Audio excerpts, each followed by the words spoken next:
Connecticut, still revolutionary. What do they mean by that? Okay, I'm in the Welcome Center here in Darien, Connecticut. It's a beautiful center. This is the little dining area. ctvisit.com. Oh, wow. Mystic Seaport Museum. Outlets, Antiques and Art. The Goldsmiths and Silversmiths Company. Oh, Stratford Antique Center, antiques. I don't need any antiques, y'all. Oh, Historic Harbor Tours. Aboard the Mystic Express. Ooh, that sounds like fun. I may come back here during the summer, discover New England's great river at the Connecticut River Museum. Oh, river cruises. Wow.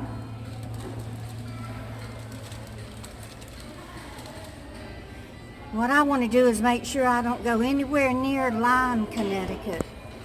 I do not want to get bit by a tick. Oh, touch a shark. Oh, the Marine Aquarium. Oh, wow. I have to bring Issa and baby Ife there. But first I have to tour New York, y'all. My own backyard. Madison, Connecticut.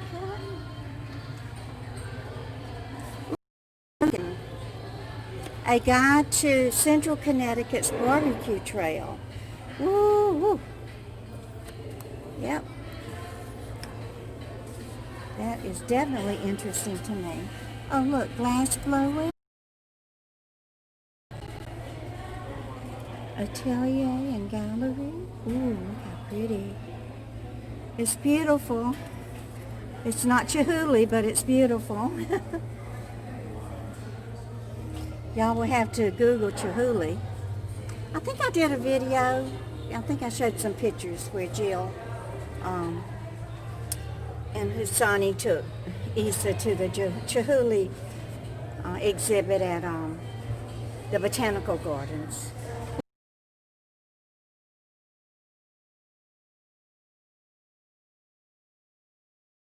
I want to film this for y'all, see a little bit what the rest stops in Connecticut look like. I will attach it to my other video. Bye, guys.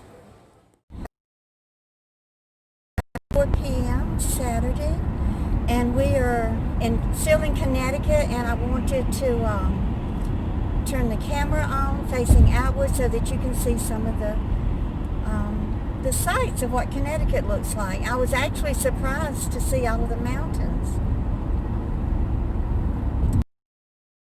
What I can see. I bet it's really, really pretty on the Atlantic Ocean side of it. I don't think I've ever been to Connecticut. I'm trying to think. Just to Greenwich. Any job. Mr. Crusty Feet and the Trophy Wife.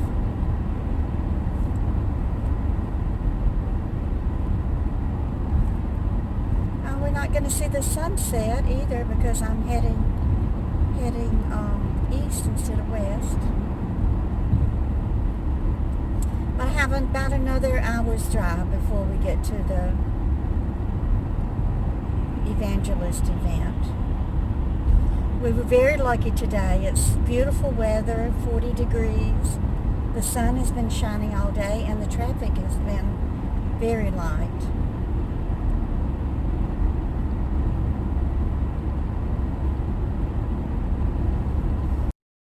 I guess I could tell y'all another story about Mr. Crusty Feet and the Trophy Wife. So I finished off with when we had gone from Greenwich, Connecticut down to their Jersey Shore home, or his Jersey Shore home, and that she had pinned her modeling pictures up all over the house. And then Mr. Crusty Feet invited the neighbors over to show her off. And I told y'all that we picked up Shelby and Lucy. They kept talking about our big, happy family, Max and Ruby and Shelby and Lucy. And I'm thinking, oh, don't tell me they got 2 more kids I've got to nanny. He only told me about the 2. So we get down to the Shore house, and they go next door to retrieve Shelby and Lucy. And Lucy is a little French puppy, French bulldog puppy. And Shelby is a Chihuahua who was about 12 years old. The trophy wife had gotten Shelby when she was in college. So they put Shelby and Lucy in the laundry room on that cold concrete floor with puppy pads down. So when I go into the laundry room to do the children's laundry, there's dog poop everywhere. And I am not going to clean up dog poop. It's enough that I have to change the 18-month-old boy's diaper. And the 4-year-old daughter slept in a diaper at night, and she often had a bowel movement during the night. So I had to change her poopy diaper in the mornings. And y'all, the kids were always constipated because they would not even taste of a piece of fruit or vegetable. I mean, they absolutely refused to even take a bite of a banana, an apple, a pear, a peach, a plum, nothing. No vegetable at all. They ate the microwave, the toaster and microwave melted cheese, non-grilled cheese. And they ate crackers with peanut butter on them. They ate peanut butter and jelly sandwiches. And they ate chicken nuggets and pizza and macaroni and cheese. That was it. No vegetables and no fruit. So needless to say, they were always constipated, poor things. And then they drank chocolate milk constantly. First thing in the morning when they woke up, the baby had to have chocolate milk in his bottle, and then the little girl had chocolate milk in her sippy cup. And then they would get it again in the afternoon. They would get cranky and ornery, and when the baby took his nap, and the trophy wife made their chocolate milk with the Nestle's Quick. So anyway, that evening, Mr. Crusty Feet took the dogs out for a walk, and he brought Shelby back inside, but he tied Lucy up to the tree outside. Now this was right along the water's edge, because the tree, like I told y'all, the house was on an island, and the ocean was across the street from it. So he tied Lucy up back there, and he came in, and I don't know what all they did. They spent a lot of time up in the bedroom, and left me down in the main, downstairs in the main part of the house with the 2 kids. They did go shopping a few times because we were getting into December now. I think I started the job either at the end of October or the early part of November. So one night we decided they wanted to go shopping for some toys, and Mr. Crusty Feet owned it was like one of these 99-cent stores. I think it was called Lux Bucks or something like that. Lucky's Bucks. Took the kids in there, and we went there shopping, and there was ice. It had dropped down. The temperatures had dropped down really low that night, and there was ice everywhere. So the trophy wife was carrying the little boy, and I was holding Ruby's hand on the way out. And when I stepped off of the curb and my foot hit that ice, I just slid down and fell right on my back and hit the back of my head. Well, Mr. Crusty Feet, he doesn't even ask me how am I doing, am I okay? He just starts telling me, oh, you can't sue me, you can't sue me, I don't own the parking lot, I only own the store, you can't sue me. I was going to sue him anyway. That wasn't my main concern. My main concern was my head, and if I was going to be all right. So we go home from Lucky Chuck, whatever it was, and get home, and Mr. Crusty Feet goes out to retrieve the French Bulldog, y'all, and Lucy is nowhere to be found. So he went all over the neighborhood looking for Lucy, calling her and everything, but she was such a young puppy, I don't even think she had learned her name yet. But anyway, the trophy wife just started screaming and yelling, "Oh, my French Bulldog, I paid $4,000 for that Bulldog. I paid $4,000 for Lucy." That's all she was worried about. She had lost her pet and was not going to have her little pet anymore, how she was attached to it or nothing. She was worried about how much money she had paid.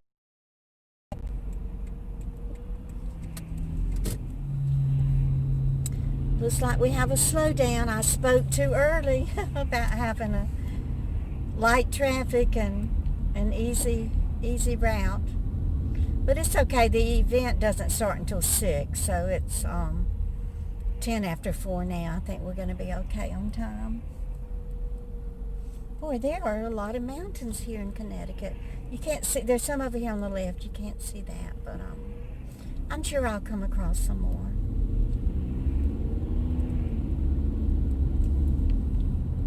But y'all, that shore house was filthy too. I mean, I went through it and cleaned it the best that I possibly could. And, you know, once a house goes unclean for so many years, just a regular cleaning ain't going to help. I mean, as hard as I worked on it, scrubbing it and cleaning it, it was just still dirty.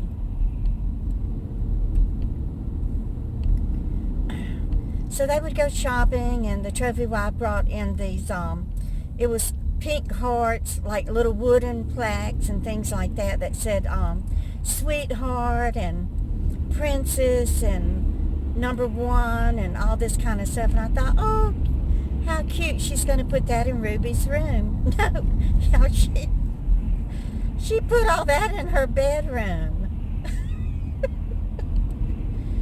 You know, she had some type of beautified complex. She thought she was so gorgeous.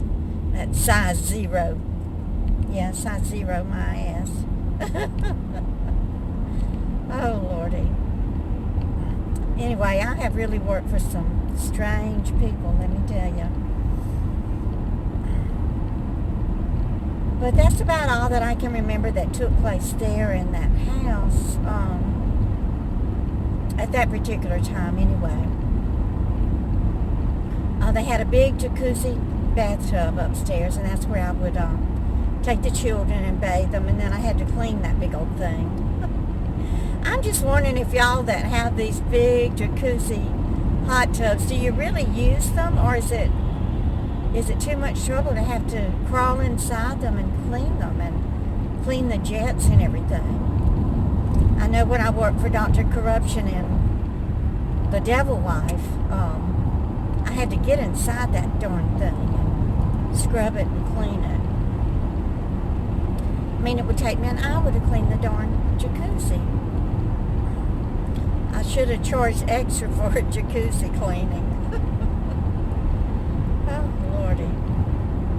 So I guess that's going to be about it. I'll let you see a little bit more of the landscape here, going through Connecticut. Let me tell you what town we're approaching. Here's a sign up here. Gaylord? Oh, that Gaylord Healthcare.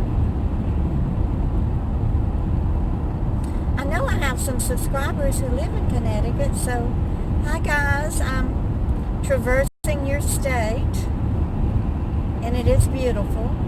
Yalesville. I wonder if that's anywhere near Yale. Yale and Harvard. great universities. Wallingford. I think I would like to go on an Amtrak train through New England during the fall. Don't you know it's beautiful, all the leaves changing, the mountains being filled with the beautiful fall leaves, fall foliage. I could become a leaf peeper.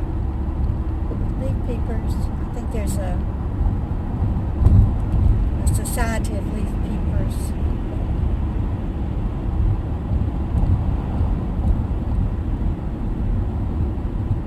Well, the roads in Connecticut are a lot smoother than the ones in New York.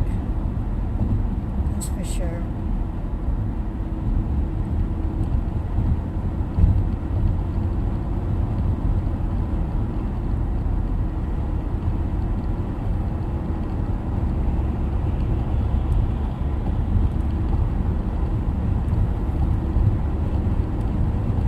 Anyway, like I said, I will ask permission to record a video of the sermon. If they say no, then that's it. No is no, and I respect that. I'll let you see a little bit more of Connecticut, and I hope I'm not making y'all dizzy. I just want to thank you for being here, and I love you. Please give me a thumbs up and share my videos, and y'all just keep on coming.